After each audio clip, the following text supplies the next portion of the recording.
You became the prize in a competition you never entered. And I want to start there because I think it's the most important thing to establish before anything else, before the drama, before the ugliness the title promises. Before any description of what's happening between these two people, you didn't create this, not through manipulation, not through playing anyone against each other, not through the kind of deliberate ambiguity that some people use to keep multiple options warm simultaneously. That's not who you are, and that's not what happened here. What happened is simpler and in some ways more uncomfortable than that. You existed fully, authentically, with the specific quality of presence that you carry everywhere, that particular Virgo combination of depth and discretion, of warmth and standard, of being genuinely impressive without performing impressiveness. And two separate people encountered that existence and decided independently and without coordinating with each other that they wanted it. Wanted you, not a version of you, not a projected ideal, the actual you that they actually encountered. And now those two separate wantings have collided, and the collision is getting loud. Let me describe what this actually looks like, because I think you may only be seeing parts of it, may be aware of certain things, while other things have been happening outside your direct line of sight. There's a visible dimension, something you've noticed, a tension in certain interactions, a quality in how these two people relate to you or relate to the situation of you existing in both their orbits that has a charge to it. An energy that doesn't quite match the surface of what's being said, looks that last slightly too long or don't last long enough. A specific kind of awareness in both of them whenever you're present in shared space. You've felt that charge, probably attributed it to something more manageable than what it actually is. Filed it under general social tension or your own imagination or something that would resolve itself without requiring your direct engagement. And then there's the invisible dimension. What's happening when you're not there? Conversations you haven't been part of, exchanges, possibly direct confrontations, possibly the more insidious kind that happen through inference and implication and the strategic deployment of information between these two people about the subject that they both can't stop thinking about. You and that invisible dimension is where the ugly part actually lives. Hold on. Because I want to try to describe the nature of this ugliness carefully. Because ugly comes in different forms, and the specific form matters for how you understand what you're dealing with. This isn't physical. That's the first thing. The fight happening isn't a confrontation in the traditional sense, not two people in a room saying directly to each other's faces, I want her and you can't have her.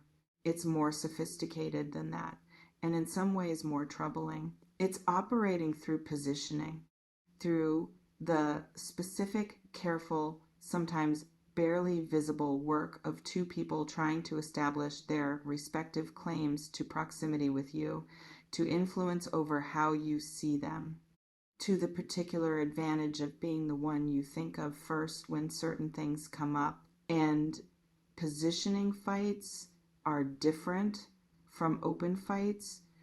Open fights are visible, containable. They happen in a moment and then they're over, and everyone knows what was said and what wasn't. Positioning fights are ongoing, continuous, happening in the margins of ordinary interactions, in the specific choices both people make about what to say and what not to say, in the information they share and the information they strategically withhold, in the stories they tell and the stories they let circulate uncorrected. Both of them are positioning, and the positioning is beginning to produce casualties. There's an image I keep seeing, two people pulling on something from opposite ends, not aggressively, not with the visible dramatic tension of an obvious tug of war, with the specific, sustained, quietly determined pull of two people who are each absolutely certain that if they just maintain pressure long enough, the thing will come their way, and the thing they're pulling on doesn't want to be pulled. That's the part that keeps landing when I sit with this image. The thing in the middle, you, has its own center of gravity, its own ground, its own orientation that has nothing to do with which direction the pull is coming from. And both people are failing to account for that, are operating as though you're a passive object in this dynamic rather than the most autonomous person in it. That miscalculation is something you're going to need to address. The more I sit with this, the more I keep finding something specific about each of these two people that I want to try to describe, because they're not the same. The fight is happening between two people who want the same thing, but for different reasons and in different ways and with different underlying qualities, and the difference matters. The first person, what I keep getting about this one is intensity, a feeling that has a quality of urgency to it, of something that arrived fast and settled deep and produces in this person a kind of energy around you that they're not entirely in control of. When you're in their orbit, their whole system orients towards you in a way that's almost involuntary, almost embarrassing in its visibility to everyone except possibly you. This person leads with feeling, with the raw, somewhat unprocessed, hasn't been tempered by sufficient self-examination feeling of someone who encountered you and got immediately, significantly, possibly inconveniently moved. And that intensity, that unfiltered quality of someone whose feeling arrived before their strategy is both compelling and slightly alarming. Compelling because it's real, because you can feel the realness of it. Alarming because intensity without self-awareness tends to produce behavior that serves the intensity rather than the person it's directed at. The second person, different quality entirely.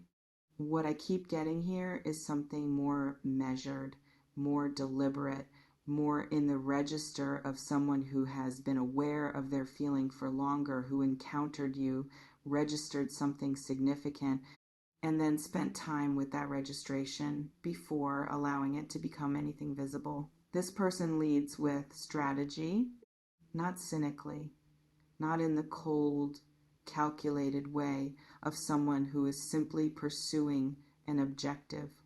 More like someone whose instinct when they feel something important is to understand it before acting on it, to examine it, to make sure it's real and lasting before they put it into the world.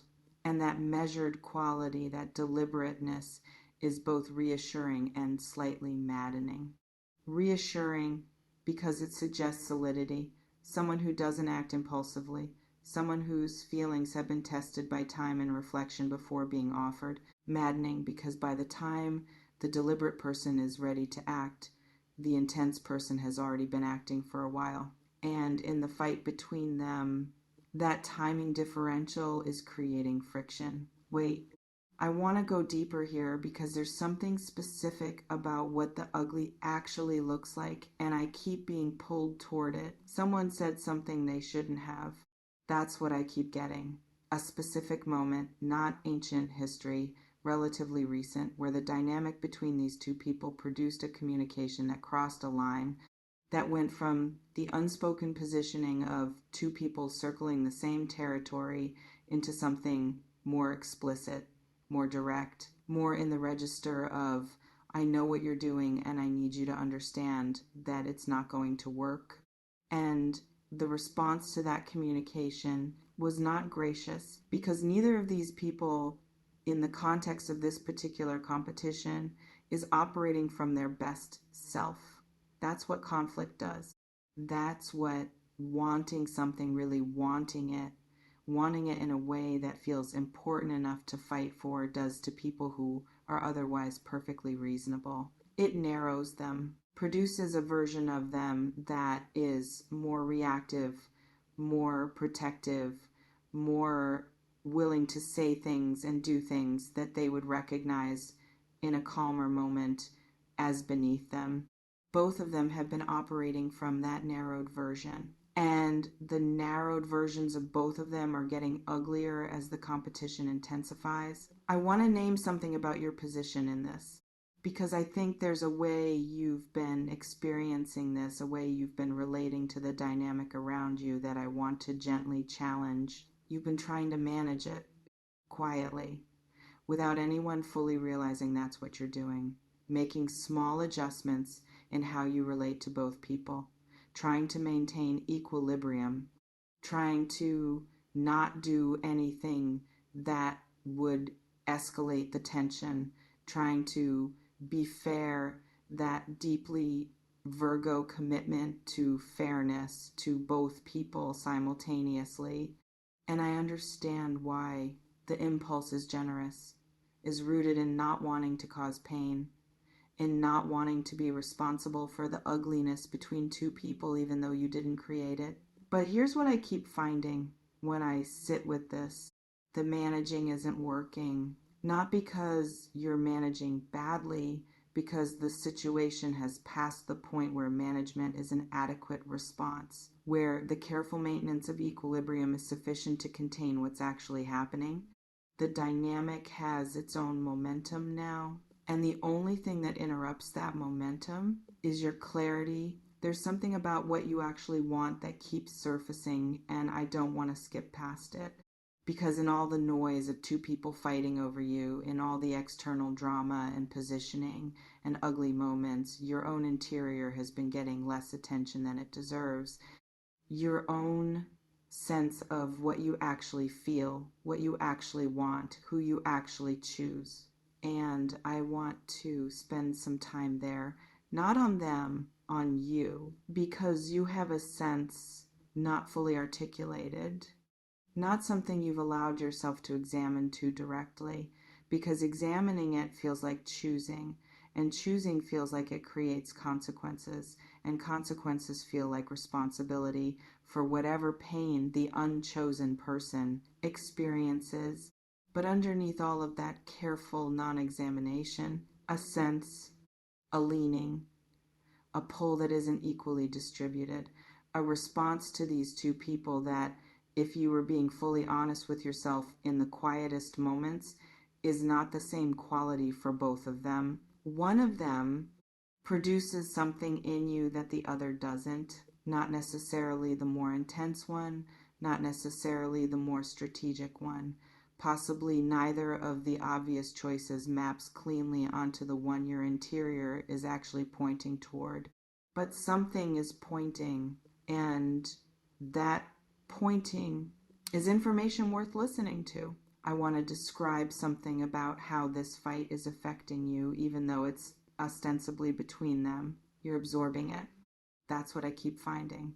The ugliness of the dynamic, the tension, the positioning, the recent escalation into something more explicit is landing on you in ways that aren't fair and aren't your responsibility and are nonetheless real. A kind of tiredness, the specific tiredness of someone who is navigating a complicated situation without having chosen to be in it, who is being required to manage their behavior carefully, to be thoughtful about every interaction with both people in a context that is draining in ways that don't show on the surface. You're working harder than anyone realizes just to be in ordinary proximity to both of these people, just to not make things worse, just to maintain your own center in the middle of two gravitational pulls trying to claim it. And that work deserves acknowledgement. Even if the only person doing the acknowledging is you. There's something I want to say directly about the ugly dimension. Someone is going to say something to you about the other person, and it's going to be framed as helpful, as something you deserve to know, as information being shared out of care for you rather than out of the strategic interest of the person sharing it. And some of it might be true. That's the complicated part. That's the specific thing I want you to be prepared for, not outright lies, something more nuanced than that. True things, selected carefully, framed deliberately, shared with a specific intent that has more to do with the speaker's position in this dynamic than with your actual well-being. Truth weaponized. And Virgo, with your commitment to accuracy, with your respect for actual information, with your genuine interest in seeing situations clearly, Virgo is particularly vulnerable to this specific tactic because you take information seriously. Because when someone shares something that appears factual, you don't immediately discount it. But I want you to apply your discernment to the source as much as to the content. Ask not just, is this true? Ask, why is this being told to me by this person in this moment, in this framing? Because the answers to those questions are going to tell you more than the information itself. There's something about what clarity actually looks like in this situation. Because I've said you need clarity. That clarity is what interrupts the momentum of this dynamic. And I want to be specific about what that means in practice. It doesn't mean choosing immediately. If you're not ready to choose, if the choosing feels premature, given where you actually are, then clarity means being honest about that. Not performing confusion you don't feel, but not performing certainty you don't have either. It means being honest about what you're feeling and not feeling, about what you need to understand before you can arrive at a genuine position, about the specific things that would help you see this situation more clearly. And possibly it means saying something out loud that has been living only internally to one or both of these people. Not a declaration necessarily, something more like, I am aware that something is happening here. I am not going to be managed or maneuvered. I will arrive at my own position on my own timeline, and I need the space to do that. That's not cruelty. That's Virgo at its most powerful. The specific power of someone who refuses to be rushed into a position that serves everyone else's urgency but their own clarity. I want to say something about what you deserve in this. Not what the situation is producing. What you deserve to be chosen without competition. And I mean that specifically. What's happening right now, the fighting, the positioning, the ugliness that's not actually evidence of your worth, even though it might feel like it. The value of something isn't measured by how many people are fighting over it. The value of something is measured by the quality of what each person is actually bringing to the wanting. And what I keep finding when I sit with both of these energies is that neither of them, in the current form they're presenting, is fully bringing what you deserve. The intense one is bringing feeling without sufficient self-awareness. The strategic one is bringing thoughtfulness without sufficient vulnerability. Both of those are partial, and you deserve someone complete, or at least someone who is moving toward completeness with enough honesty and self-awareness that the journey toward it is something you could respect. Whether either of these two people is capable of that is what you're in the process of finding out. The last thing, you're not the prize in this competition. I want to say that as clearly as possible. Not because it isn't real that two people want you. Not because the dynamic isn't significant, but because the framing of prize is one that removes your agency, that positions you as the thing being competed for rather than the person making the actual decision. You're the decision maker, not the prize. And decision makers don't wait for the competition to produce a winner.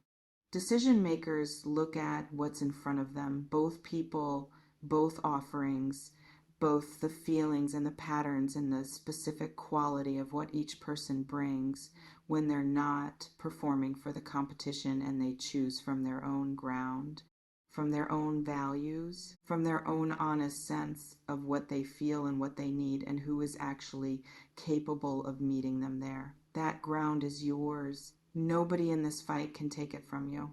And the moment you stand on it fully, the moment you make it clear through your presence and your clarity that you are not a passive object in this dynamic, but an active, autonomous, entirely self-possessed person who will choose on her own terms, the nature of the fight changes because what they're fighting over suddenly has a position, and positions, unlike prizes, change everything.